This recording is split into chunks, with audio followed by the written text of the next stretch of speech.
Minasan, konnichiwa. ¿Qué tal? Bueno, hoy os voy a hacer una introducción rapidita al japonés. Os voy a dar unas razones de por qué es más fácil y por qué es más difícil. Ventajas que puede tener para nosotros, para los españoles, estudiar japonés. ¿Por qué es más fácil? Pues por ejemplo, porque la pronunciación es muy parecida a la japonesa. ¿Seguro? Pues sí, no tiene nada que ver con la pronunciación china ni de otros países asiáticos como Corea también.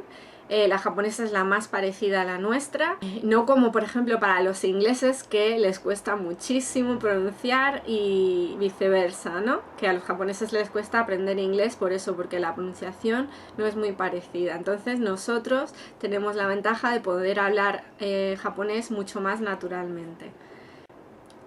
Otra razón pues sería, por ejemplo, que tienen también 5 vocales. Nosotros tenemos 5 vocales, ellos tienen 5.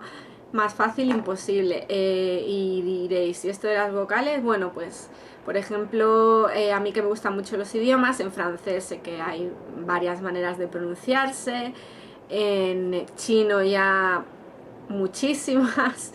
La A, según tengas una entonación u otra, puedes estar diciendo una palabra totalmente diferente, o sea que eso es otra ventaja que yo considero a tener en cuenta.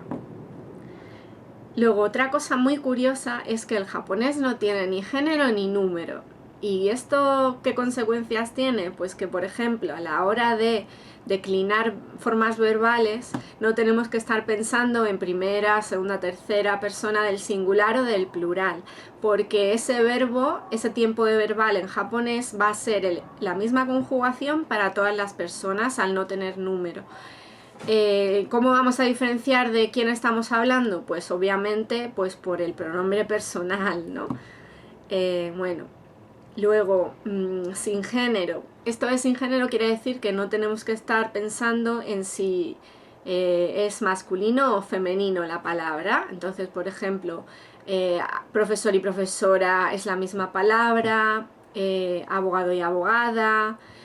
Bueno, no se me ocurren otros ejemplos que no sean de profesiones ahora mismo, pero la idea la entendemos, ¿no?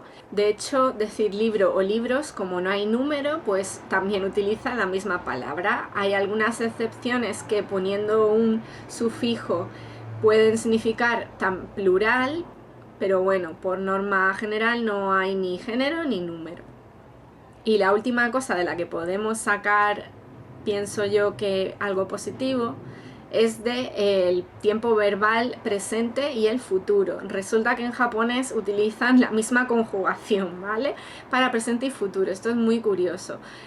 ¿Cómo distinguimos si estamos hablando de hoy o de mañana? Pues simplemente por las palabras que indican eso. Hoy, mañana, la semana que viene, el año pasado, la que utilicemos. Y también pues sabiendo el contexto que se tiene en la conversación, ¿no?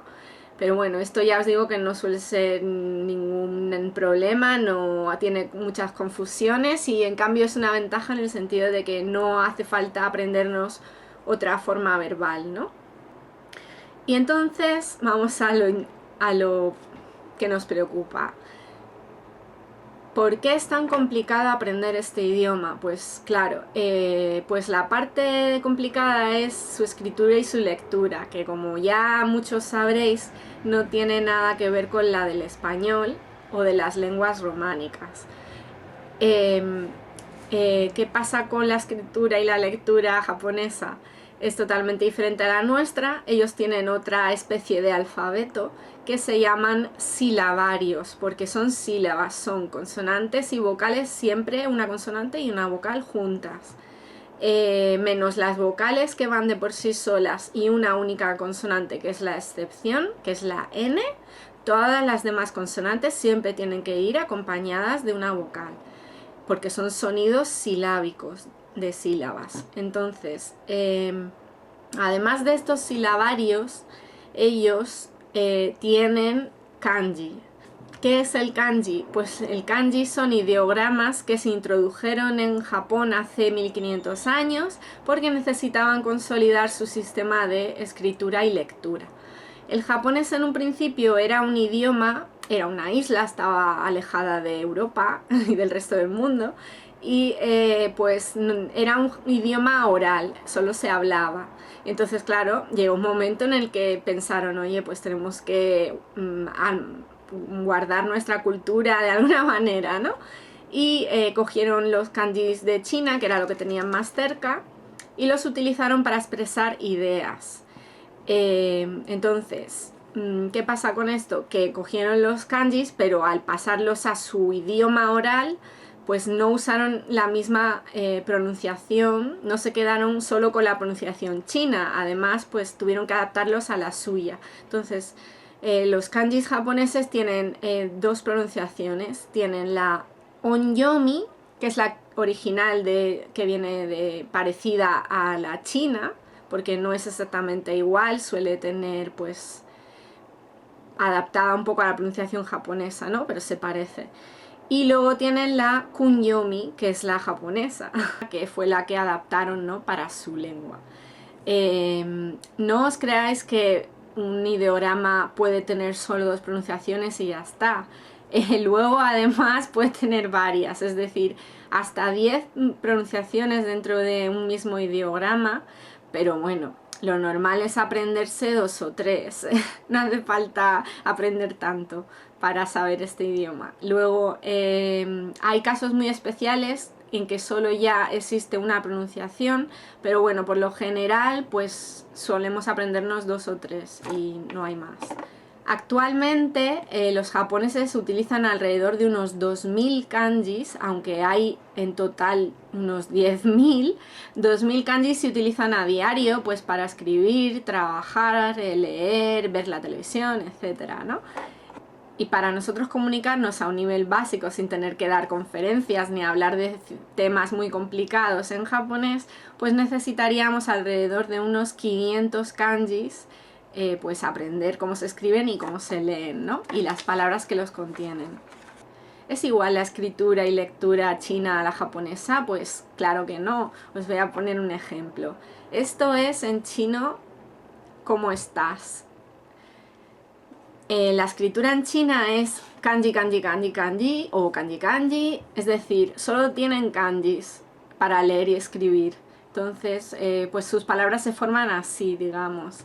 ¿Y cómo es la japonesa? Pues la japonesa ya incluye, como tiene silabarios y luego además los kanjis para expresar las ideas, pues tiene silabario, kanji, silabario o kanji, silabario, es decir, suele mezclar ambas escrituras, ¿no? Los kanjis solo para representar ideas y luego los silabarios se utilizan para, por ejemplo, poner la función de la idea en la frase, es decir, gramaticalmente darle función a esa idea, para declinar verbos, para preposiciones, adverbios de tiempo y cositas así, ¿no? Entonces, esto sería como estás en japonés. Veis que tiene kana, tiene kanji y otra vez kana. Pues ese sería, así es como diferenciamos si es una escritura u otra. Si solo se ven kanjis, es chino. Si se ven kanjis mezclados con kanas, es japonés.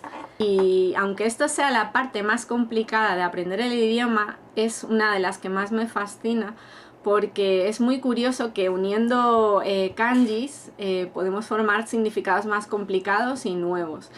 Por ejemplo, hay kanjis que representan una idea bastante simple y luego hay kanjis que al tener ideas más complicadas pues van mezclando kanjis de ideas simples dentro del mismo kanji y tenemos un nuevo significado. Por ejemplo, persona y árbol. Tenemos por un lado el significado de persona, por otro el de árbol. Una persona, al unirlos, cuando una persona digamos que se apoya en un árbol, está descansando y entonces se forma ya el nuevo kanji de descansar. Y no solo esto, sino que además uniendo ya varios kanjis de significados complicados podemos hacer nuevos significados. Por ejemplo, este es el de fuera y este es el de persona. Pues si los juntamos y formamos una palabra, cuando digo juntamos me refiero a escribir uno y justo después el otro, ¿vale? Pues entonces sería pues persona de fuera, es decir, estaríamos diciendo extranjero. Y nada, pues esto es un ejemplo de lo interesante que puede ser estudiar estos ideogramas. Bueno, y os voy a poner un ejemplo de un caso en el que la pronunciación china es igual a la japonesa con uno de mis kanjis favoritos, que es el de ai, ai. ¿Sabéis cómo se dice te quiero en chino o en japonés? Bueno, pues en chino se dice wo ai ni. Wo ai ni es te quiero en chino, y ese ai es el kanji que representa la idea de amar o de amor. Bueno, pues en japonés es ai shite imasu, ai shiteru. Pues ahí otra vez es la idea de amar, de amor, y shimas es hacer. Luego es hacer la acción de amar, pues es te quiero. Espero que os resulte curioso. Pero bueno, este es un caso especial porque normalmente la pronunciación, obviamente el japonés ya era un idioma diferente de cuando introdujo los kanjis, y cuando habla un chino, ¿puede entender a un japonés? No. Cuando habla un japonés, ¿le puede entender un chino? No. Pero, en cambio, si ven los ideogramas, un chino puede saber de qué está hablando un japonés al ver la letra, y viceversa. Y un japonés puede entender un poco de chino solo viendo las letras. Tiene bastante sentido, ¿no? Ya por último, contaros que otra dificultad del japonés es que el verbo suele estar al final de la frase, y es todo lo contrario que para nosotros en español, que suele ir al principio después del sujeto.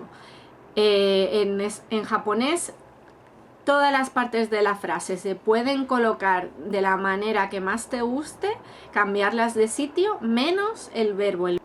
El complemento, el verbo siempre tiene que ir al final, siempre al final de la frase, y luego pues los complementos de tiempo, de lugar, el sujeto, eso ya se puede poner, digamos que de maneras diferentes, y vamos a estar diciendo lo mismo, lo cual es muy curioso, ¿no?